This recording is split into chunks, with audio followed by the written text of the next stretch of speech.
Está con nosotros nuestro querido amigo Leo Borges. De fútbol no hablamos, Leo. No podemos hablar de fútbol.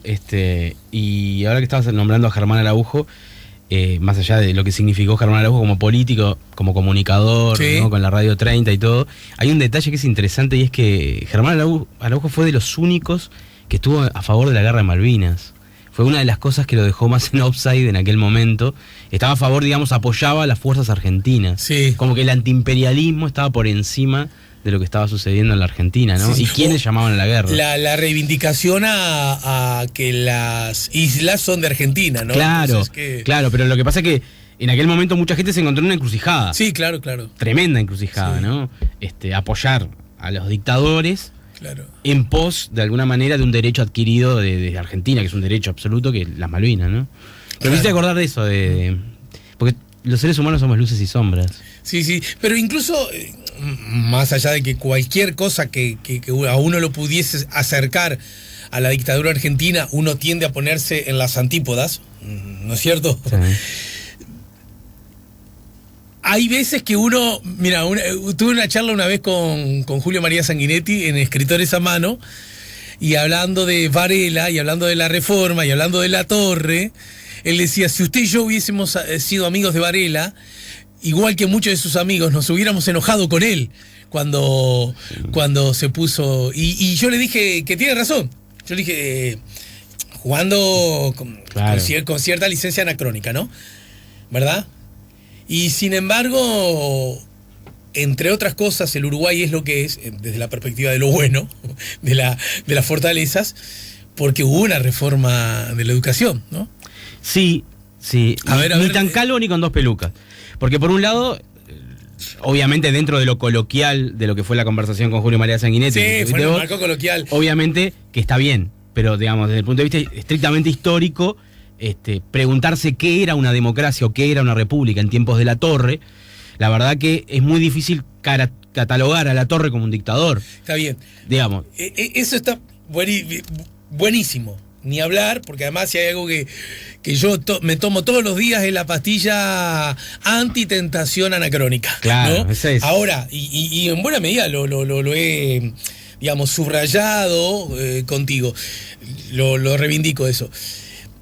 Sin embargo, también digo, y por supuesto te imaginarás que no es contra Varela lo que estoy diciendo, yo que soy hijo de mi madre, de mi padre y de la escuela pública, ¿no? Pero lo digo para poner aludiendo a las luces y las sombras, ¿no? Que aún en aquel momento hubo gente que le dijo, no, esto no está bien. Muchísima Entonces, gente. No es que... ¿Viste cuando cada tanto veces, bueno, el golpe de Estado en Uruguay, el 33, las ideas nazifascistas tenían cierto auge, sí, eran relativamente nuevas? Entonces uno, pues, corregime, Leito, si le estoy errando, uno podía suponer que la tentación de los fascismos fuera una cosa no tan condenable porque eran hijos de su tiempo. Cuando ocurre eso, yo digo, es verdad. Entonces, bueno, con Terra de pronto no podemos ser tan malos por eso, ni los que apoyaron a Terra, que fueron unos cuantos, ¿no? Muchos, sí, claro. ¿Verdad? Herrera entre ellos. Pero hubo algunos, que aún así dijeron no. Uy. Esto está malo, esto no nos gusta, esto huele mal, ¿verdad? Entonces, esos también merecen ser porque no es que se subieron al carro porque estaba de moda y después nos dimos cuenta que era una porquería. No, hubo gente que ya dijo, mirá que esto es una porquería, Sí, claro. Sí. Pero te lo digo para todos lados, comunicados 4 y 7, año 73. ¿No? Sí, claro. Parte de la izquierda estuvo de acuerdo. Casi toda la izquierda se entusiasmó. Digamos que el sistema político uruguayo, todo en su conjunto, tenía fragilidades de vocación democrática, ¿no? Sí. Y que el golpe de Estado lo da un presidente elegido por el Partido Colorado, ¿no? Pero vayamos a la izquierda. Yo mismo saqué el tema, ¿no? 4 y 7, sí, es cierto. Bueno, pero hubo gente, aún en la izquierda, que dijo, no, esto está malo, ¿no? Marcha, Quijano, ¿no? Un hombre originalmente del Partido Nacional. Después un hombre vinculado a la izquierda dijo, no, esto no está bien. Aunque me hablen de que no seremos el brazo armado de la oligarquía. Claro. Siempre hubo gente que igual te prendió, ¿no? Bueno, hay gabinete. Habemos gabinete. Hay gabinete, un gabinete que tiene, creo yo, un interesante equilibrio entre técnicos y políticos. ¿Verdad? Me lo deja nombrar porque sí, claro. Álvaro Delgado, el secretario de la presidencia, Rodrigo Ferrés, prosecretario de la presidencia. Se confirmó que Isaac Alfi es el director de OPP. Otro Colorado en los PP, ¿no? Vuelve a estar los PP en manos de un Colorado. Javier García, el ministro de Defensa. Rivera Elgue, el subsecretario. Pablo Bartol, el ministro de Desarrollo Social. Armando Castaing-Debat, el subsecretario. Azucena Arbeleche, la ministra de Economía. Alejandro Irastorza, el subsecretario. Pablo da Silveira, el ministro de Educación. Ana Ribeiro, la subsecretaria, tu colega, ¿no es cierto? Exacto. Carlos María Uriarte, el ministro de Ganadería. Ignacio Bufa, el subsecretario. Omar Paganini, el ministro de Industria. Paganini debería ser de Economía, ¿no? Walter Berry, el subsecretario de Industria. Jorge Larrañaga, el ministro del Interior. Guillermo Maciel, el subsecretario. Ernesto Talvi, el canciller de la República. Carolina H., la subsecretaria. Daniel Salinas, el ministro de Salud. José Luis Sadjian, el subsecretario. Pablo Mieres, el ministro de Trabajo. Mario Arizzi, el subsecretario. Luis Alberto Heber, el ministro de Transporte. Juan José Olaizola, el subsecretario.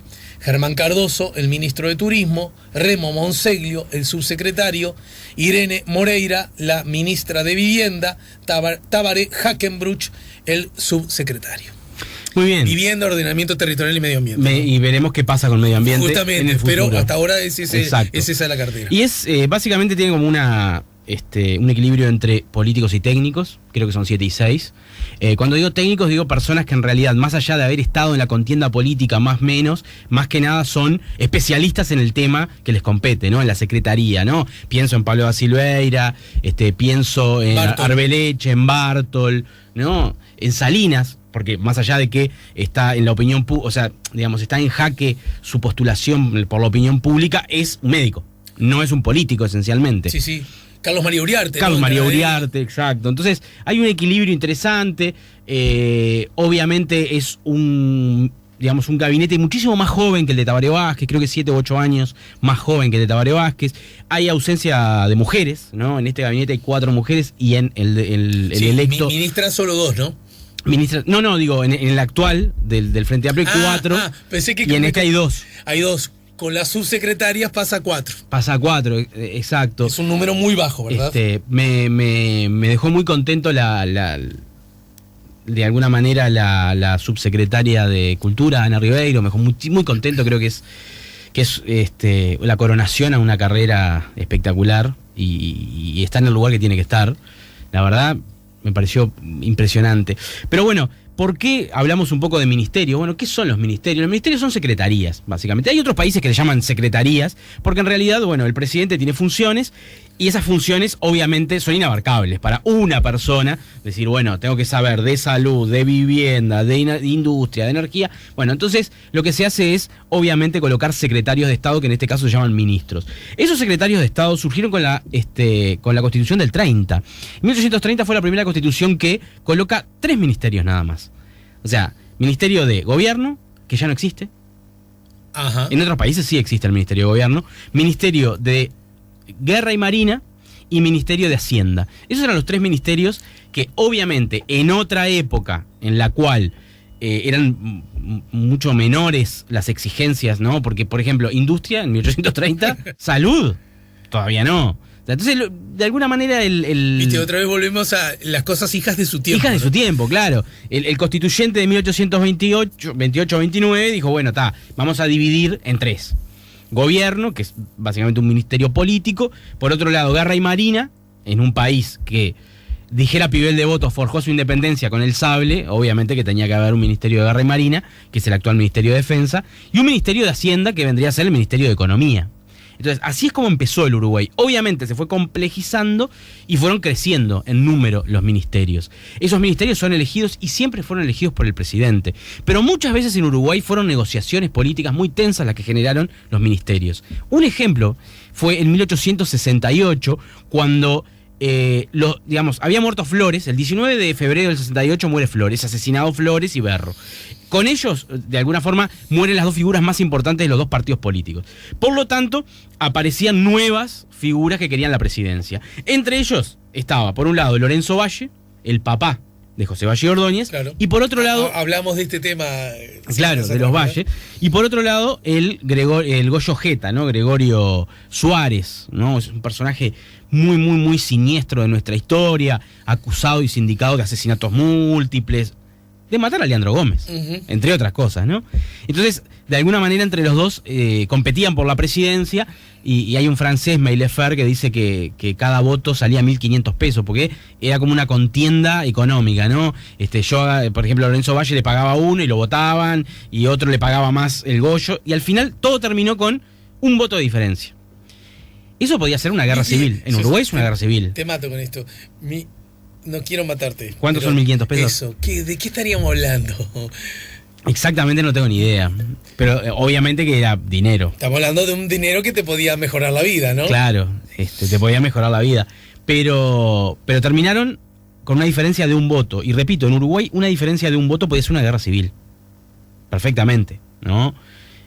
Por eso Uruguay tiene esas cosas. Este Uruguay que se gestó en el siglo XX, que nada tiene que ver con el del siglo XIX, en el cual, por ejemplo, la calle Pou ganó por un margen muy estrecho de votos a Daniel Martínez. En otro país podríamos decir que podría ser algo complejo, complicado, y acá no hubo denuncias de fraude, no hubo nada, ¿no? Acá lo que hubo, bueno, perdimos o ganamos y chau. Bueno, en aquel momento no, en aquel siglo XIX obviamente un voto de diferencia era guerra civil en pie. Entonces, ¿qué negociaron? Sangre y barro, ¿no? Sangre y barro, exacto. ¿Qué negociaron? El libro de Leo Borges. En todas las librerías. Ahora que viene Papá Noel. Claro. ¿Qué negociaron? Bueno, Lorenzo Valle le dio el Ministerio de Guerra y Marina a el Goyo Jeta, a Gregorio Suárez. Entonces, esa fue la negociación. Y entonces uno también tiene esa idea de que los ministerios son lugares de colocación política, ¿tá? Uno no espera, como en Canadá, por ejemplo. En Canadá el gabinete anterior tenía, por ejemplo, de ministro de Deportes a un atleta multipremiado olímpico, tenía de ministro de Ciencia y Tecnología a un astronauta. Uno tampoco espera ese tipo de técnicos, pero siempre, de alguna manera, se le pide a los gobernantes que los ministros no sean acomodos políticos. Lo hemos visto hasta el cansancio, ¿no? O sea, por ejemplo, colocar en el Ministerio de Salud no a un doctor, por ejemplo, eso se ha visto.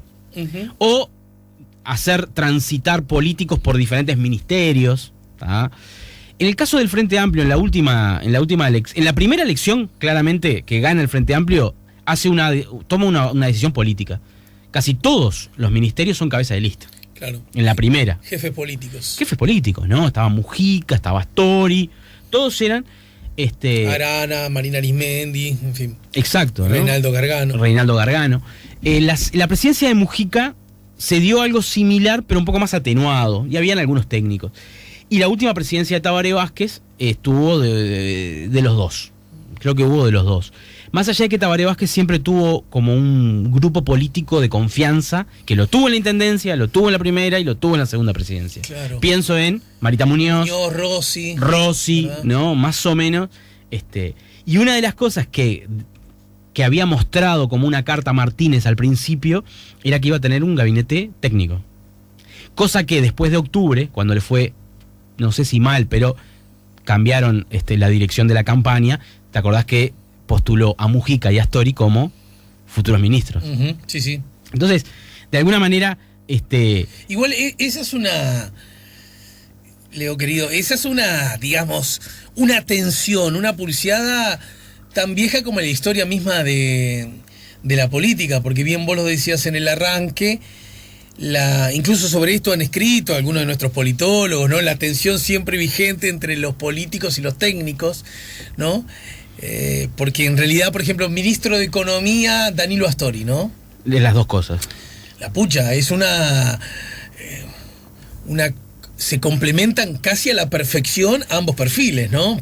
Solo por decir algo, ¿no? Ahora la OPP y saca el FI, ¿no? Sí, es verdad que es un técnico de fuste, reconocido. Bueno, pero su impronta política me parece que tampoco nadie la puede desconocer, ¿no? No, lo que pasa es que también definir qué es lo político. Estaría bueno tener un politólogo, una politóloga acá para discutir eso. ¿Qué es lo político? Porque yo creo que Isaac Alfie tiene menos voto que yo.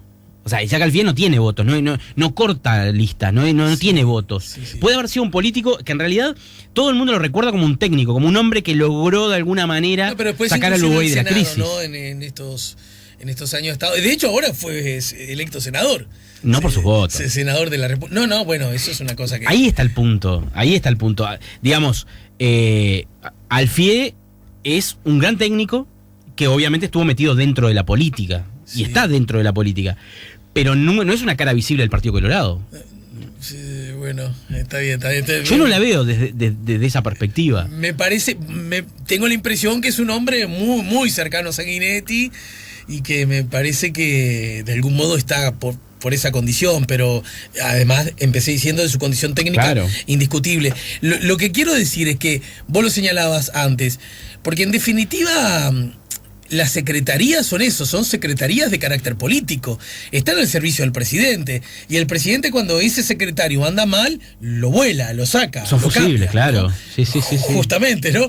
Entonces, a mí esa idea de que, porque ahora tendría que hacer mucha memoria, pero de pronto ha habido secretarías de Estado en manos de técnicos que no han resultado eficientes. Y ha habido secretarías en manos de no técnicos que han sido impecables. Y el ministro de Economía, probablemente que mejor recuerde la historia por su rol, fue Alejandro Echugarri, ¿no? Que no era economista. Y ahí tenés, pero ¿qué tenía? Política. Y ese era un momento histórico que requería unas soluciones políticas, o sea, la economía al servicio de la política y no al revés, ¿no? Por eso planteo de alguna manera esa discusión. Por eso planteé lo de la negociación que hizo el Goyo Jeta, que por un lado puede ser un ámbito de negociación política, un toma y daca, o por otro lado un lugar técnico. Obviamente que lo mejor sería encontrar el punto medio entre los dos, me parece a mí. En el caso de Echugarri es un gran ejemplo de un hombre que no era economista. Y en esta misma lista, ¿no? Larrañaga como ministro del Interior, ¿no? Es probable que desde la perspectiva estrictamente de la lógica, de la seguridad... Primero que el Ministerio del Interior cada vez se ha corrido más al ministerio que se dedica de que a vos no te afanen, ¿no? Claro. Pero originalmente, bueno, hablo con un profesor, era una especie de primer ministro, el ministro político por excelencia del presidente, ¿no? Y casi siempre funcionaba como una especie de trampolín hacia la presidencia. Bueno, ahí lo tenés. Y a mí me parece que lo que logra la calle Pou con acierto es que lograr que los jefes políticos de las fracciones de su partido estén en el gabinete, ¿no? Entonces el uno de los herreristas está, el uno de Alianza está, en defensa está el uno de la 40. Esas cosas de decir, bueno, nada que después esta gente me empiece a decir, a mí me parece que el gobierno no me representa del todo, ¿no? Pero estrictamente hay que decir, por ejemplo, con el caso del líder de la 40, que es Javier García hace muchísimos años que está metido en temas de defensa, pero muchísimos años, que además preside la Comisión de Defensa. Entonces, si bien nadie niega lo que es un político Javier García, también por otro lado tiene un conocimiento un líder muy de una grande. Fracción, ¿no? Líder de fracción. Claro. Y la fraccionalización de los partidos, en particular de los partidos fundacionales, es fundamental para entender la historia de los partidos en Uruguay, ¿no? A esto ya los tengo en el ministerio. Y después logró que esté Talvi, lo que para mí constituye un error político del Partido Colorado en general y de Talvi en particular. ¿Viste? Pero, y en esa cartera además. Pensándolo así, te lo defino así, Sanguinetti nunca hubiera aceptado un ministerio. Yo pienso que no. No. Yo pienso que no. Pensando en perspectiva política futura, ¿no? Decir, bueno... Pero pará, entre vos y yo, mirá que estamos en cualquiera, ¿no? No sé si vos tenés algún dato distinto, pero del mismo modo que yo creo que Astori hubiera sido un buen canciller, y que estoy seguro que Talvi está en condiciones de serlo, sí, ojo, sí, ¿no? Claro. A mí me parece que un canciller pintado en esta coalición era Sanguinetti. Está bien, quizás por la edad, pero Sanguinetti, la figura de los partidos tradicionales más reconocida a nivel histórico y global. El Uruguay tiene dos, ¿no? Bueno, tres con el presidente de Vázquez, ¿no? Uno es Mujica, que está despegado.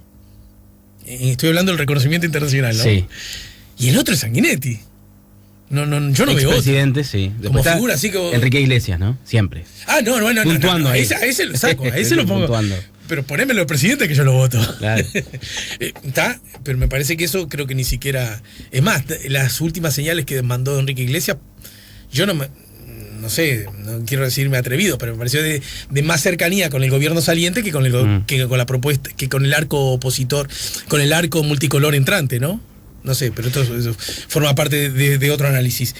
Lo que quiero decir es que, y en lo que no le salió a la calle Pou, es lograr que esté Manini en el gabinete. Bueno, esa relación va a ser para estudiar. Vos que tenés a los mejores politólogos en esta mesa. Sí, tengo la suerte además que me vienen. A los mejores. Que es el tema el siguiente. Bueno, Tabaré Vázquez en su primera presidencia, después lo siguió Mujica y obviamente Tabaré en la segunda presidencia, tenían la renuncia de los ministros firmada. Por lo tanto, los podían echar cuando querían. Además, obviamente el Frente Amplio, si bien es una coalición histórica que nada tiene que ver con esta coalición multicolor. Pero ahora, en este momento, a la calle Pou, de alguna manera, con el correr del tiempo se le van a generar determinados dilemas, que son, este ministro no está funcionando, pero yo no puedo, como un fusible, cambiarlo. Claro. Tengo que armar toda una estructura de discusión a la interna para poder sacarlo. ¿Por qué? Porque forma parte de otro partido, por ejemplo. Y eso va a ser complejo. Puede ser interesante, pero puede ser complejo. Eso lo veremos. Recordemos que va a asumir el 1 de marzo un presidente con relativo bajo apoyo propio, ¿no? Sí, con respecto, sí, a... Bueno, desde que hay balotaje es el primero que exhibe mayores fragilidades. Los uruguayos estamos mal acostumbrados, lo que pasa. Nuestro sistema político es un sistema político donde siempre los presidentes han tenido un apoyo bastante grande, pero en el resto del mundo, vemos España, vemos Italia, vemos Alemania, no es tan así. Hay muchos más partidos, hay una atomización, hay muchos más partidos, y en realidad lo que tienen que hacer siempre son coaliciones, siempre. Los tres gobiernos del Frente Amplio, los respectivos presidentes todos tenían mayorías propias. Claro, olvidaste, ahí tenía buena parte del partido ganado. ¿Estamos de acuerdo? Pero incluso, estoy hablando solo de las experiencias con balotaje. La otra anterior remite a la elección que termina ganando Jorge Valle. Con un solo socio. No es lo mismo tener un gobierno con un socio que tener que a 4 más, ¿no es cierto? Y además con un nivel de votación mayor, con una bancada propia mayor que la que hoy la calle. Incluso con un apoyo que esto es anecdótico, pero yo creo que es simbólicamente importante, que en el balotaje la calle Pou es por primera vez el presidente que no alcanza el 50% de los votos. Desde Valle para acá lo habían conseguido siempre. Luce anecdótico. Yo creo que no es solo anecdótico, que tiene que ver con, por algo, las primeras reacciones que tuvo el propio presidente electo, que para mí me resultaron muy satisfactorias, y del que va a ser su secretario, dijeron, esto se hace con los otros también, y no en contra de los otros, ¿no? Claro. Fue una lectura muy, muy contundente que dio la ciudadanía en ese sentido. Pero a mí me parece que este primer tramo me parece que lo resuelve satisfactoriamente el presidente de la calle Pou, ¿no? No, la calle Pou ha hecho muy bien los deberes durante toda la campaña y lo que viene pasando. Para mi gusto todavía el gol, entre comillas, el potencial gol en contra es que no tenga Manini en el gabinete. Bueno, sí, pero Manini desde el principio dijo que no. Bueno, pero podemos... Las personas dicen una cosa y después que pueden cambiar en vista de los contextos, ¿no? Un ministro no tiene fuero. ¿Vos decís que eso juega un rol? Yo creo que juega un rol, sí. No hemos olvidado de eso, ha quedado lejos en la agenda. Sí. Pero ahora va a volver. Sí, porque es una circunstancia que tiene que ver con el Poder Judicial. Claro. ¿No? Que está al margen. De una causa que se inició, porque está bien, los políticos, Manini es político, siempre tienden a hacer lecturas políticas de las cosas, ¿no? Manini insiste que eso fue una jugada en contra de su candidatura. La causa judicial es previa a su candidatura. Sí, claro. Sí. Y ese es un asunto que está arriba de la mesa en el ámbito judicial y que veremos qué derroteros toma. Bueno, gracias, Leito, como siempre. Y bueno, vamos a ver cómo arranca todo esto. Falta todavía, ¿no? Qué larga es la transición uruguaya. Demasiado larga, ¿no? Uno ve la Argentina, ¿no? Con la de 10 de diciembre... Una vez me tomé el trabajo de hacer una especie de cálculo, pero en base a las últimas 2 o 3 elecciones, nada científico. Y creo que ninguna sobrepasaba el mes. Claro. Mes y poquito, ponele, tengo en la memoria. Lo que pasa es que, viste, que acá en Uruguay somos muy especiales, que pasa el verano, vacaciones. Sí, pero en Brasil tienen verano y arrancan el 1 de enero. Y sí. El presidente asume el 1 de enero. Sería lo mejor. Desde Lula a Bolsonaro, a ver, sí. Que quede claro, el 1 de enero asumen. Arranca el año con. Sí. Y habría que discutirlo, porque es verdad, es muy larga la transición. Y si tenés, Demasiado. y si la ganás en primera vuelta, un mes más. Un mes más, claro. Pará. Sí. ¿No? Estos son los 3 meses. Todo febrero, todo enero, todo diciembre. 3 meses. 3 meses. No será mucho, che. Es mucho, sí, claro. Sí. Es demasiado. Y si tenés todo diciembre para hacer las cosas, ponele, ¿no? En caso que no ganes en primera vuelta. Y arrancás el 1 de enero como los brazucas, y también mandás una señal, Sí. ¿no? Yo estoy de acuerdo. Arrancamos en enero a trabajar, se acabó, chao. Que tomarte vacaciones. Además, objetivamente pienso que mucha esta gente tampoco va a poder tomarse vacaciones, ¿no? Y no. Si está armando. Y bueno, arrancá a trabajar, hermano. 1 de enero, chao, 1 de enero. Esa se la copian los brasileños, te digo. Me gusta, además. 1 de enero, la Asunción, bla. Todo el mundo laburando, ¿verdad? Las cámaras, todo. Pero 1 de enero, empieza un nuevo gobierno, loco. ¿Qué cosa más importante puede haber que eso? El 1 de enero los programas periodísticos, todo. todo el 1 de enero. Gracias, Leo. Hasta el lunes. Bueno, hoy viniste acompañado, ¿verdad? Hoy vine acompañado por mi hija, sí, porque terminó el viernes las clases, así Claro, que... está con nosotros. Bueno, a esta boca es mía, hoy llegó Juan. Y sí. Y así, en la vida de todos nosotros.